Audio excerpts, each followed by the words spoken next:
Get it on.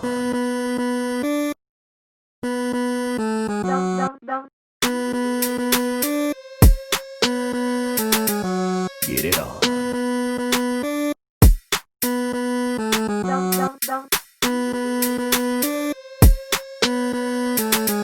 Get it on. All right, welcome to the Wire to Wire podcast. I'm your host, Jacob Smethers. Today, we're going to hop into obviously Patrick Mahomes' mega deal and what that means for the Kansas City Chiefs, in my opinion, going forward. Jorge Masvidal versus Kara Usman. I'll give you my fight picks and kind of what happened over the last week to bring this fight together once again.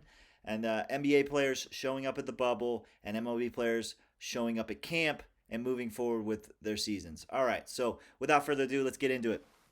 So, Patrick Mahomes signed a 12-year, $503 million extension, the richest contract in sports history, and obviously the richest contract in NFL history.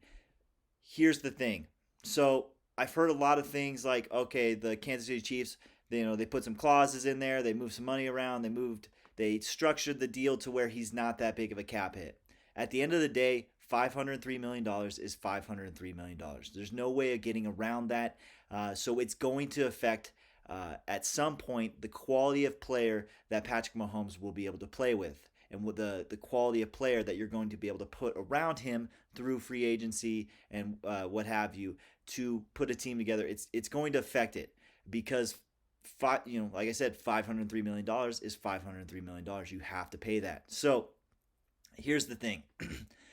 So with Tyreek Hill and Travis Kelce, you're obviously not going to be able to pay them for much longer with this deal. There's no way of getting around that. And so I think, in my opinion, you're not going to be able to keep one or the other. You're going to have to lose both of them. But with this deal, what it says for the Kansas City Chiefs, what the Kansas City Chiefs are trying to tell you as an organization with this deal is the fact that they believe in their ability to draft players.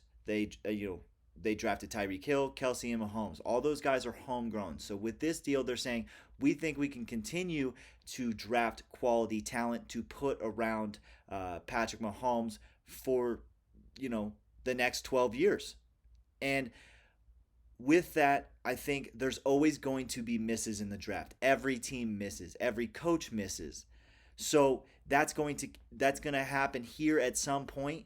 So I think this is going to end up a lot like the Aaron Rodgers situation in Green Bay, in my opinion. I don't think this is going to be a situation to take away from the Miami Heat, where they're going to win not one, not two, not three, not four. I think you're going to see maybe one Super Bowl out of Patrick Mahomes in the next 12 years with this deal. He's a great quarterback, a fantastic quarterback, a once in a generation type of quarterback. But with this, you're going to have misses in the draft. You're not going to hit every year. It's not possible. You're going to not be able to sign. You're basically out of the free agent market, the big superstar free agent market with this deal. I'm not saying Patrick Mahomes is not going to be able to raise the level that other players play at around him, because that's not true. He is going to raise it just like Aaron Rodgers raises the ability of the players around him. But what's going to happen is it's just not, you're not going to be able to put a full team around him in the coming years. I think their best chance to win a Super Bowl is in the next 2 years. After that, the money's going to really start to take effect on the players that you're going to be able to put around him. So, like I said, I don't think I'm not saying Patrick Mahomes is not great. He's one of the best quarterbacks we've seen in the first 3 years of his career. He's been utterly fantastic. We've never seen anything like this before. He's one offsides away from winning a Super Bowl, to going to a second Super Bowl in his first year starting. But going forward, at some point you're going to lose Tyreek Hill, you're going to lose Kelce, and that defense is going to continue to suffer, and you're going to kind of have to put a lot of just impact veterans around him defensively and hope that he continues to put up 35, 42 points a game. That's just what's going to have to happen. So I think the deal was the right thing to do, because with the way that quarterbacks, the longevity of the quarterback in today's NFL, and the way that they're protected, and you can't hit them, you can't touch them, you can't breathe on them a lot of the time, I think this is the right thing to do because you don't want to be the franchise that lost Patrick Mahomes. So I think this is the right deal. I'm not saying that. But what I am saying is the fact that you'd be stupid to say that this contract is not going to be to affect the team that goes around Patrick Mahomes year in and year out. It's just not it's not it's not possible to be able to pay Patrick Mahomes that money and keep a Tyreek Hill or go out and get somebody on the top end free agent market. It's not possible with this deal. So going forward, you're going to see the Kansas City Chiefs really continue to do their homework on college athletes coming out of college into that draft, and make sure that they have to hit on every draft, and they have to make sure that they have enough picks in every draft. They're going to have a lot of picks because you're going to have to counterbalance the fact that you might miss early on, but maybe you can pick one up in the third, fourth round. That's what's going to happen. The other thing that I've been hearing and I've been watching on ESPN, shows like ESPN and FS1, is the fact that this might possibly be able to tell you where Dak Prescott's at or what his number should be. Are you kidding me? Patrick Mahomes in his first 2 years of starting has an MVP and a Super Bowl. Dak Prescott has neither. Dak Prescott hasn't come close to either one of those accomplishments. I'm not saying Dak Prescott's not a good quarterback. He is a good quarterback. But you've seen what he's been able to do with a top-end offensive line and a top-end running back with a good wide receiver core. He went 8-8 last year.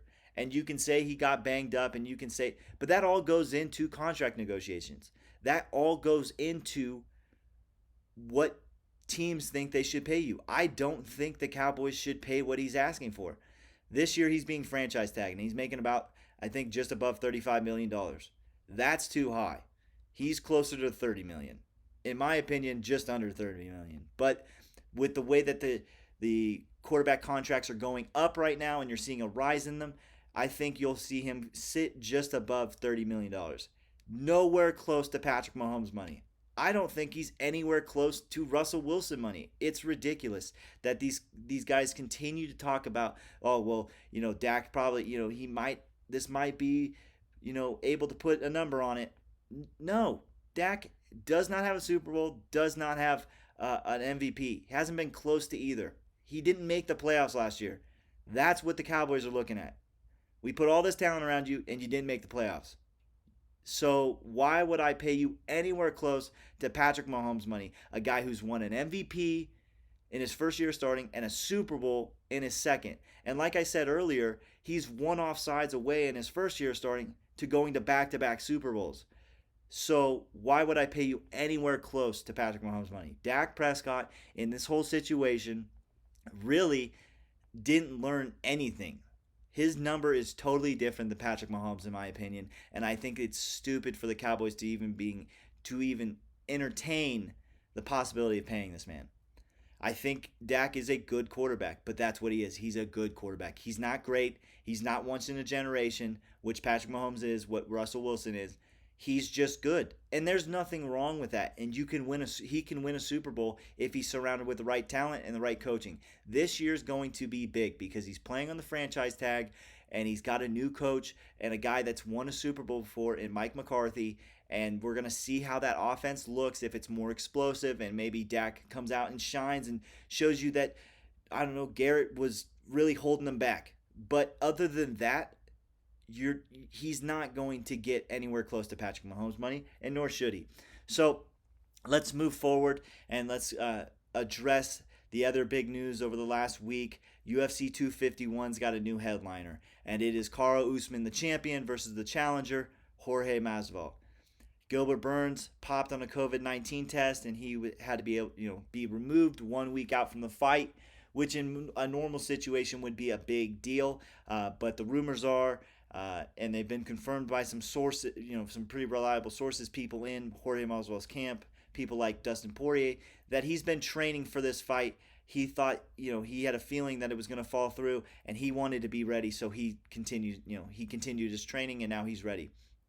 I don't think that's going to be a big deal here, which in most other situations it would with 1 week notice. I don't think this is a 1 week notice type of thing. I think more Jorge Masvidal has been training the whole time, and he's ready for this fight. But there are some big things in this fight to think about. When you're like, if you're thinking about betting it or picking it, there's some things you have to address in your process. So I came out last week and I told you that Kara Usman had made the decision to switch camps because he was in the same camp as Gilbert Burns, and he decided to go to Denver and train with Trevor Whitman, one of the best cornermen in history. This guy is, you're seeing it once again, he's kind of revamped with Justin Gaethje and shown you that he is one of the best trainers in the MMA world. So that's going to be a big advantage with the recent news of Jorge Masvidal's head coach, Matt Brown, testing positive for COVID and won't be able to be in his corner. That's a big deal. That is a huge deal. Because in championship fights, cornermen really are a big deal because they know how to press your buttons. They know the right things to say. They know the right things to get you to do certain things to execute the game plan that they want you to attack this fighter with. Jorge Masvidal is not going to have that. He's not going to have the top end guy that Kara Usman's going to have in his corner. So this just emphasizes the fact that I think Jorge Masvidal is going to have to finish this early, because if it goes into the championship rounds, he's going to get just smothered by the bigger, stronger Kara Usman. Now, with this fight, it's obviously the one that we wanted to see from the beginning, and it with Gilbert Burns popping for COVID-19, it really painted the UFC into a predicament to where they had to cave to Jorge Masvidal's demands, because they have to put this fight on. It's the first fight in Fight Island, and Dana wanted it to be big because he had been, touting this for 2 months now, 2.5, 3 months now. So they had to get this deal done with Jorge Masvidal. I'm sure he got around the number he was looking for in the initial discussions over this contract and stuff. So I'm sure Jorge is getting paid. But this is going to be the toughest fight of his life and he's not going to have Matt Brown in his corner helping him out here. So with this fight, I always thought Kara Usman was going to beat Masvidal. I think he's the more well-rounded fighter. He's bigger, faster, stronger. He doesn't hit as hard. You can't say that, obviously. But he's just more well-rounded, better wrestling. I think this is going to be a fight where Kara Usman kind of pushes Masvidal up against the cage and wears him down for the later rounds. Tries to win, 1 or 2 of the early rounds, and wears him down for the later rounds where you could possibly see Masvidal be finished here. I think in this fight, Jorge Masvidal is going to lose. I have Kara Usman winning this fight by 4th round TKO. But from the onset, what you're going to see is Kara Usman go back to his, continue to go to his wrestling, wear Masvidal down on the cage, test his cardio, test his will, and try to break Masvidal. And that's the game plan. For Masvidal, the game plan is, I've got to go out and finish this guy. Or I've got to go out and, as he says, I've got to go out and baptize this guy quick, because his game plan is not going to, strike with Masvidal. That'd be a stupid game plan for anybody at 170 pounds. So the game plan is going to be to wrestle and wear down, dirty box, make this fight ugly, because you want to wear down Masvidal. You want to see if he carries that power late into the fight, and to see where his cardio's at. Has he really been training the whole time for this fight? That's another question that needs to be answered. And I think we will get the answer with the way that Kara Usman is planning to fight this fight, in my opinion. I don't think the game plan is going to be to strike at all. I'm not saying this is going to be a boring fight. Masvidal will have some spotlight, or some moments where he really shines and he pieces up Usman. But if Usman can take the shot and really get inside and wear Masvidal down, he's going to find success. He's going to wear him down, and he's going to win this by 4th round TKO.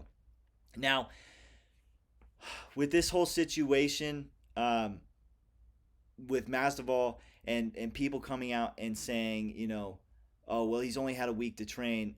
I I just don't see it. So um, I think he's going to be ready. I don't think his cardio's on par with Carl Usman. That's what I'm saying with the whole wear down.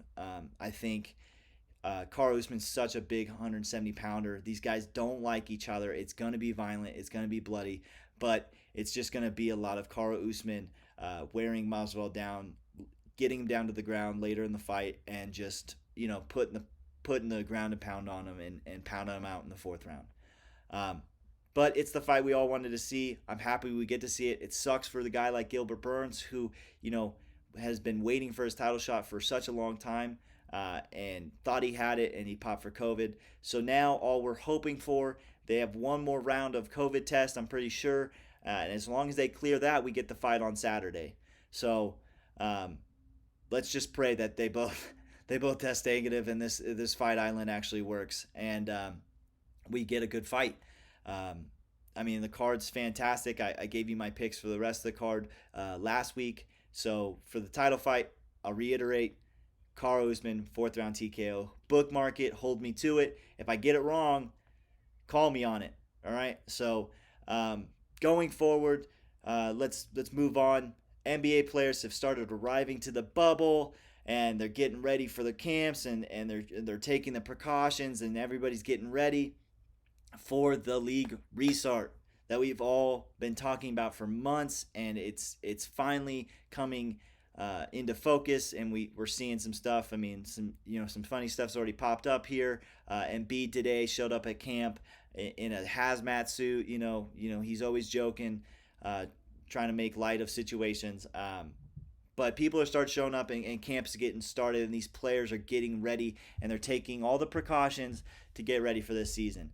You have seen some more people call out saying they don't want to go into the bubble. Like I've said before, that's your right to make that decision to sit out any season, especially this season, though. It's totally right. You don't feel comfortable playing, don't play. But you've also seen more and more players called to be replacement players. The Nets signed Michael Beasley, to replace some players that they have lost. Obviously, we saw J.R. Smith sign with the Lakers to replace Avery Bradley, and see how that goes. So you're seeing the replacement players come in, and they're not replacement players. Jamal Crawford, Michael Beasley, J.R. Smith have all been very good role players and very good players throughout their careers. So they're going to be positive players or positive additions. They might not be what you lost, but there's something to gain, something you can put on the floor, and it's respectable, which is what everybody was worried about. But I think the respectable players are getting an opportunity to replace these players that are calling out due to COVID concerns or social justice concerns. And I think it's all good. I think the NBA is really continues to make some steps forward during this challenging time, and it's a good thing to see. It's a good thing to see. As the season gets closer, like I said, I've been saying I will give you my picks on who's going to win the championship, but all good things. Now, to move on with the MLB, they have started their summer camps, but there's been some stuff that has popped up through this last week. One was the Arizona Diamondbacks. They took a couple days off to make sure that they got their COVID test back. The COVID tests have been coming back slower than people expected, and so they wanted to take time and make sure that all their players were good before they got into camp and got situated, and to make sure that a positive test wasn't being spread, I should say. So that's something that the MLB's has to address, and they are addressing at this time. But most of what you're seeing is positive. You're seeing a lot of inter-team plays or games go on, and some highlights, and everyone loves baseball highlights, and a lot of good things going on, and it's seeming like we're going to get the start of this season.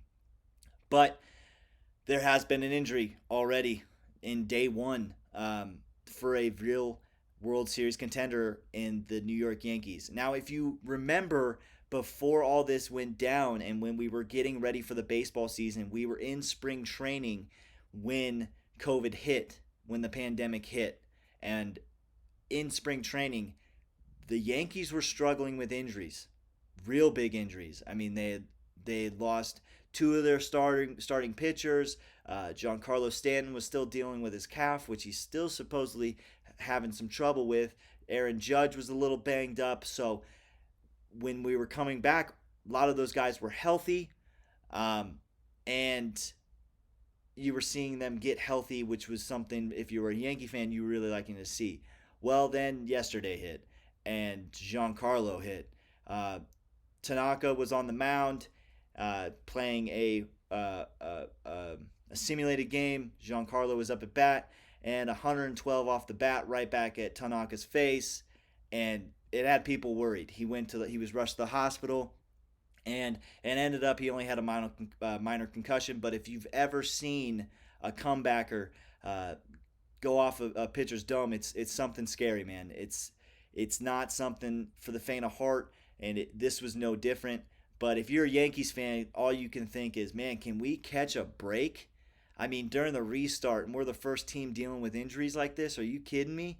I mean, they just can't get out of their own way. There's nothing you can do in this situation. It was, it's going to happen. It happens every year in baseball. You see it happen at least twice, and it happened early for the New York Yankees. So that's going to be a big effect because they have no Severino. He's out for the year with Tommy John. You have no Domingo. He's going to be suspended for the whole year due to some domestic violence stuff. So Tanaka was going to be one of your top pitchers. Obviously, your ace is Cole, but Tanaka was going to definitely be a number 3, number 4 guy, and this is going to hurt because you don't know how long he's going to be out with his concussion. With the start wanting to be on the 24th, July 23rd and 24th, it's, how long is Tanaka going to be out? How long, with this injury, are you going to have to deal with, another guy coming up to the starting rotation? How are you going to manage the starting rotation early in the year due to the fact that it's only a 60-game season? So are you going to see a lot of teams go to a 4-man rotation? So it's all stuff that the Yankees are going to have to deal with, and there are going to be more and more injuries to pop up going forward. There always is in spring training and preseason in any sport.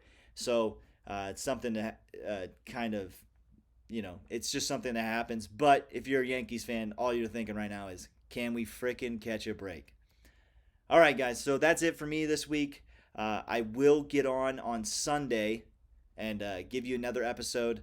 And it will be mostly me breaking down what happened at UFC 251, and we will address my picks, and we'll see how well I pick that main card. Like I said, I usually am 75%. So that's it for me this week. I appreciate you guys listening and the feedback and the interaction you guys have on my random thoughts of the day and stuff like that. I really appreciate that.